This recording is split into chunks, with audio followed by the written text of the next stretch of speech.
Hello everyone, দুপুরের রান্নায় স্বাগত। আজকে ছিল পটল ভাজি আর বেলে মাছের চচ্চড়ি। দুই চুলায় দুটি রান্না দিয়ে দিব, বড্ড দেরি হয়ে গেছে।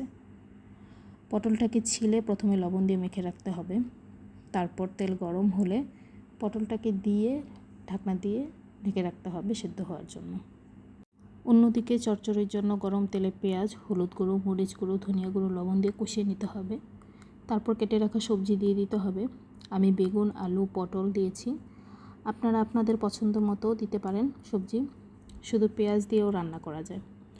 অন্যদিকে পটলগুলো সিদ্ধ হয়ে এলে পেঁয়াজ, হলুদ গুঁড়ো, মরিচ গুঁড়ো আর কাঁচামরিচ দিয়ে ভালোভাবে ভেজে উঠিয়ে নেব। পটলগুলো সিদ্ধ করে না নিলে কিন্তু খেতে খুবই খারাপ লাগবে।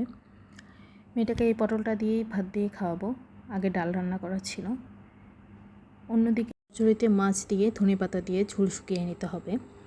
এভাবে শেষের দিকে কে কে চামচ দিয়ে মাছ বসান কমেন্টে জানাবেন কিন্তু। এই যে আমার মাছ রান্না হয়ে গেছে। এই যে আজকের রান্না। ধন্যবাদ সবাইকে।